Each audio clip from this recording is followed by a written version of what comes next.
What's going on, y'all? This is OBB, the Diecast news guy, bringing you guys with a classic Diecast review. And by classic, I mean a car from 2011/2012. Because you know me, I rated those series collectibles, and I got a lot of those Diecasts because they're starting to dry up. So I got the ball rolling, and I'm bringing you guys one of these great looking reviews. And today it's going to be on probably one of the best looking schemes I've seen from this sponsor by far. And unfortunately, this is the last time we saw this car running this year, but we'll get some more info about that in a sec. But it's going to be on Ryan Newman's 2012 U.S. Army Chevrolet Impala for Stewart-Haas Racing.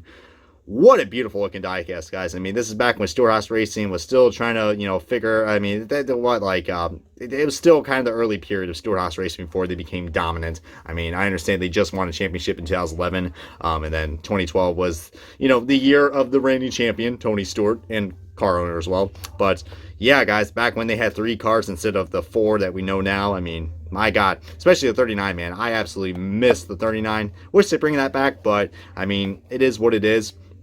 But this paint scheme, man, I wasn't a big fan of it at first. But let me tell you, man, there's something about this that I just like. And we'll get to more on this in a second as we're going to kick off this unboxing and the official diecast review of the Ryan Newman 2012 U.S. Army car. Alrighty, guys, we got the diecast out of its box, and wow, what a sleek looking scheme that is. I mean, we've had a lot of cool, there's something I love about matte finish diecast, man. Just how they incorporate colors quite well. And, glossy diecasts are cool, but matte finishes are something else. And this in particular looks really cool with the camouflage stripe and the army yellow too. I mean, my God, guys, it's like a dandelion yellow kind of, but holy crap, man. I mean, look at those roof rails, they're yellow, the spoilers yellow, even the splitters yellow. I mean, that's probably the main selling point of this diecast, guys.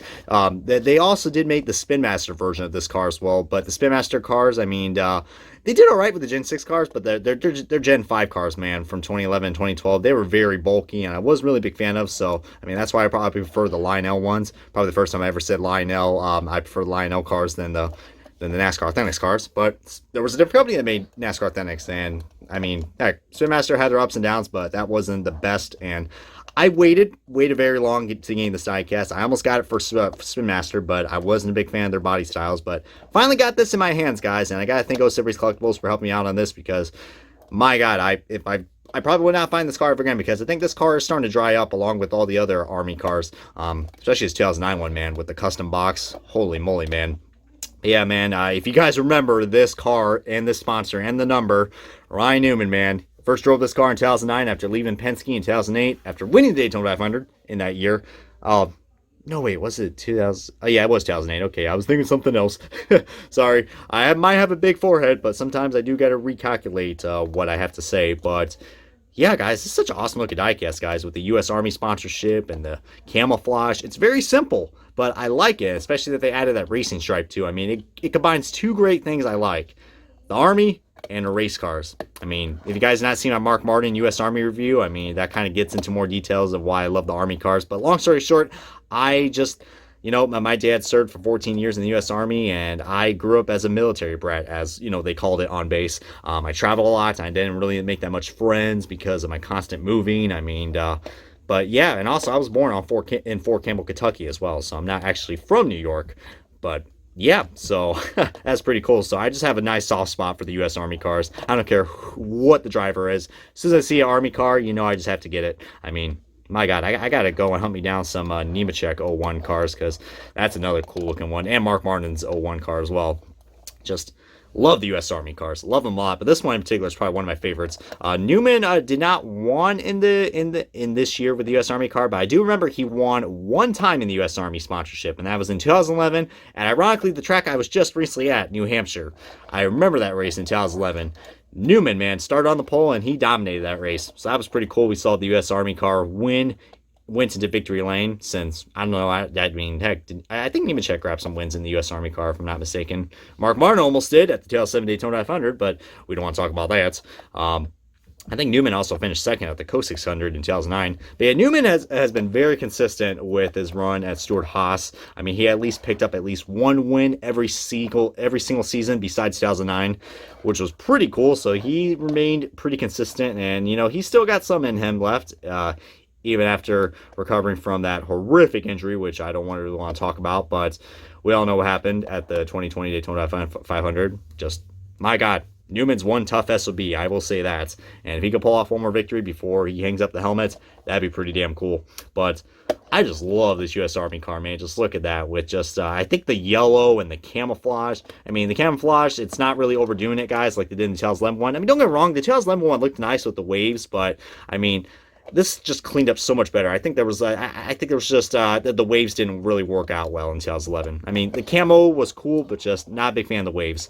And then the car that he ran in 2009 and 2010, that is, probably my second favorite. I just love the basic design it has. I did remember having his 2010 car in winter circles when they rebranded their packaging before they went out of business at the end of 2010. That was one of the few diecasts I picked up when I got back into NASCAR in 2010 because I did took a break in 2009.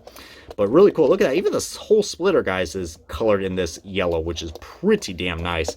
But I just love this car. It's a really sharp-looking diecast. But I did mention I did review another U.S. Army car, and this is the only other car I can compare this to.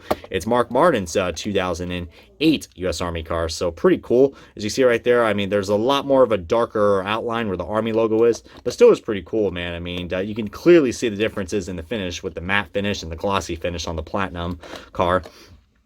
I really wish we'd get back to the Platinum cars, but, we can't have nice things in life, sadly. Plus, how with our economy has been, yeah, can't really go back to those days as much as I would love to, but, yeah, I mean, both of these diecasts look really cool.